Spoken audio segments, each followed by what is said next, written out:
Assalamualaikum warahmatullahi wabarakatuh. Saya Dea Ananda Putri 17010010071. Di sini akan mempresentasikan tentang bab 8 yang berjudul Perbandingan Sistem Administrasi dan Pemerintahan Negara-negara Dunia. Isi yang pertama adalah bentuk-bentuk pemerintahan. Bentuk pemerintahan adalah istilah yang digunakan untuk merujuk pada rangkaian industri politik yang digunakan untuk mengorganisasikan suatu negara untuk menegakkan kekuasaan atas suatu komunitas politik. Beberapanya antara lain yaitu aristokrasi, berasal dari bahasa Yunani kuno, aristo yang berarti terbaik, dan kitrarita yang berarti untuk memimpin. Salah satu istilah bentuk pemerintahan aristokrasi dapat dibandingkan dengan aorokrasi, pemerintahan seorang individu. Yang B itu meristokrasi, pemerintahan oleh individu yang paling pantas untuk memimpin. Yang C plutokrasi, pemerintahan oleh orang-orang kaya. Lanjut, yang kedua itu demokrasi. Demokrasi adalah bentuk atau mekanisme sistem pemerintahan negara dalam mewujudkan kedaulatan rakyat dalam menjalankan pemerintahan negara. Salah satu pilar demokrasi adalah prinsip trias politika yang membagi ketiga kekuasaan politik negara. Yang pertama eksekutif, yudikatif, dan legislatif. Menurut Henry B. Mayo dalam bukunya, beberapa nilai yang terdapat dalam demokrasi yaitu menyelesaikan perselisihan dengan damai secara lembaga, menjamin terselenggaranya perubahan secara damai dalam masyarakat yang sedang berubah. Yang ketiga itu menyelenggarakan pergantian pemimpin secara teratur. Lalu yang ketiga itu demokrasi totaliter, adalah sebuah istilah yang diperkenalkan oleh sejarawan Israel J.J. Talmon untuk merujuk kepada sistem pemerintahan yang mewakili rakyatnya secara terpisah mempertahankan kesatuan negara. Lalu yang keempat itu emirat, dalam bahasa Arab itu imrah, jamak imarat, adalah wilayah yang diperintah oleh emir. Dalam bahasa Arab, istilah tersebut dapat merujuk secara umum pada provinsi apapun dari sebuah negara yang diperintah oleh anggota kelompok pemerintah tersebut. Lalu yang kelima itu diklarator, adalah bentuk pemerintah okratis yang dipimpin oleh seorang diklator. Dalam kata ini ada dua arti, yaitu diklator Romawi, yaitu suatu jabatan politis dari politik Romawi. Para diklator Romawi diberi kekuasaan mutlak pada saat daulat.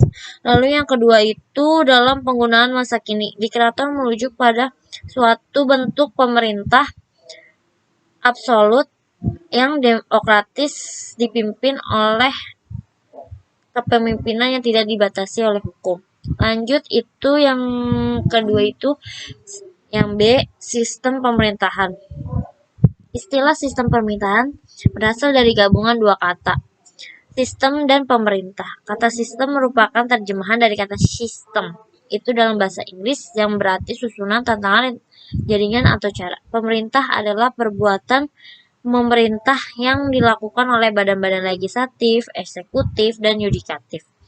Pemerintah itu berasal dari kata perintah dalam rumus bahasa Indonesia yang berarti adalah kata-katanya. Yang pertama, perintah adalah perkataan yang bermakna menyeluruh melakukan sesuatu. Yang kedua, pemerintah adalah kekuasaan yang memerintah suatu wilayah, daerah, atau negara. Yang ketiga, pemerintah adalah perbuatan, cara, hal, urusan dalam memerintah. Lanjut, dalam arti yang luas, pemerintah adalah perbuatan memerintah yang dilakukan oleh badan-badan legislatif, eksekutif, yudikatif di suatu negara dalam rangka mencapai tujuan penyelenggaraan negara. Tujuan pemerintah negara itu pada umumnya didasarkan pada cita-cita atau tujuan negara. Misalnya, tujuan pemerintah negara Indonesia adalah melindungi segenap bangsa Indonesia dan memajukan kesejahteraan umum, serta ikut melaksanakan ketertiban dunia berdasarkan kemerdekaan, perdamaian abadi, dan peradilan sosial. Menurut Utrecht, pemerintahan dapat diartikan sebagai berikut. Yang A, pemerintahan sebagai gabungan dari badan kenegaraan yang berkuasa memerintah. Jadi yang termasuk badan-badan kenegaraan di sini bertugas menyelenggarakan kesejahteraan umum, misalnya badan legislatif, yudikatif, dan badan eksekutif. Yang B itu pemerintah sebagai gabungan badan-badan kenegaraan tertinggi yang berkuasa memerintah di wilayah suatu negara, misalnya raja, presiden, atau agung. Itu ada di Malaysia. Lanjut di C, negara-negara di dunia. Negara-negara di dunia meliputi negara yang berdaulat dan negara dengan pengakuan internasional terbatas. Negara berdaulat yang diakui internasional terdiri atas 193 negara sebagai berikut.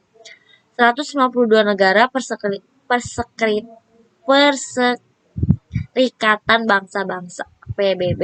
Yang kedua, negara yang diakui secara internasional di bawah pemerintah. Catatannya, tahta suci adalah suatu identitas berdaulat yang unik di bawah hukum internasional berhubungan dengan Vatikan yang dipakai oleh Paus mengelola hubungan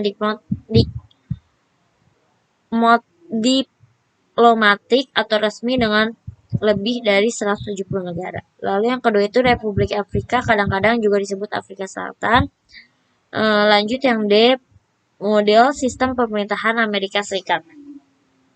Amerika Serikat merupakan negara demokratis konstitusional dengan sistem three-tier dan institusi kehakiman yang bebas. Terdapat 3 peringkat, yaitu nasional, negara bagian, dan pemerintahan lokal.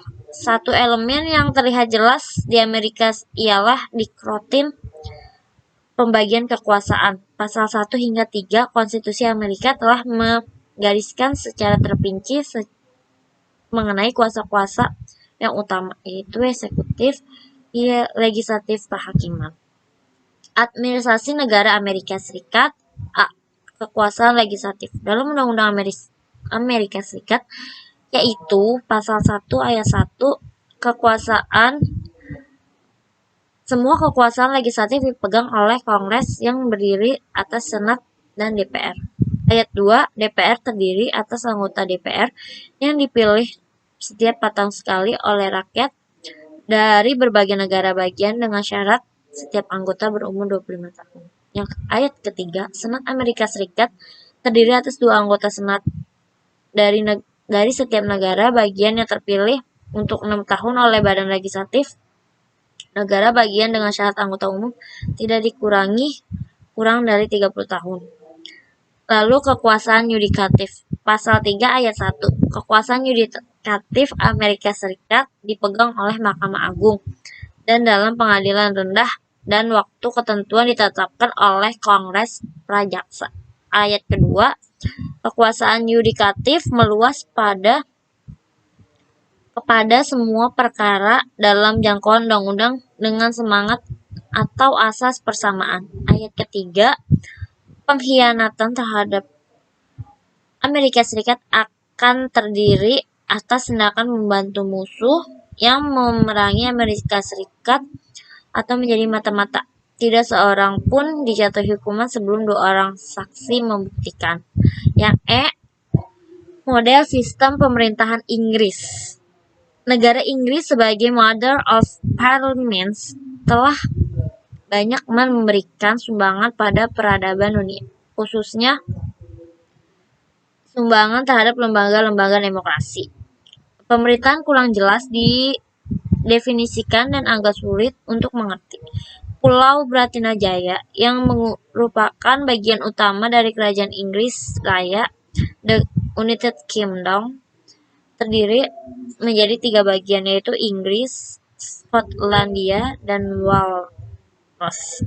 Beberapa ciri penting dalam pemerintahan Inggris sebagai berikut. Yang pertama, negara kesatuan United States dengan sebutan United Kingdom.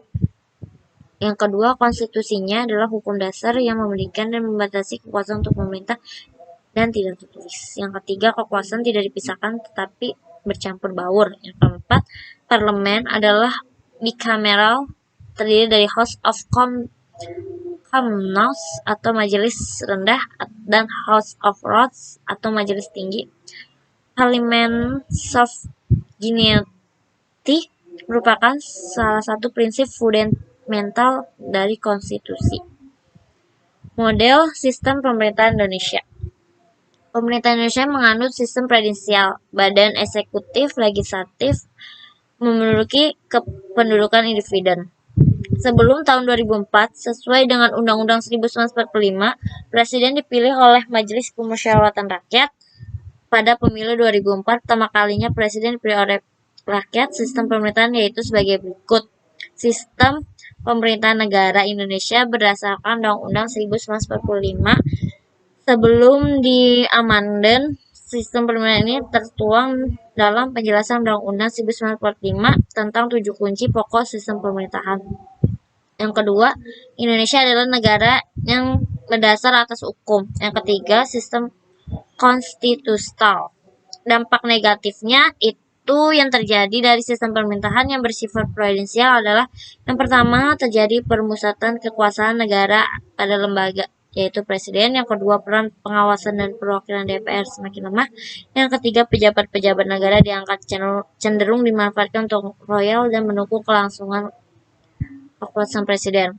Lalu dampak positifnya itu yang terjadi pada sistem pemerintahan bersifat presidensial adalah satu, presiden dapat mengendalikan seluruh penyelenggaraan pemerintah. Yang kedua, presiden mampu menciptakan pemerintah yang kompak dan solid. Yang ketiga, sistem pemerintah lebih stabil, tidak mudah jatuh dan berganti. Yang keempat, konflik dan pertentangan antar pejabat negara dapat dihindari. Sekian presentasi dari saya bab 8. Kurang lebihnya mohon maaf. Wabillahi taufiq wal hidayah. Wassalamualaikum warahmatullahi wabarakatuh.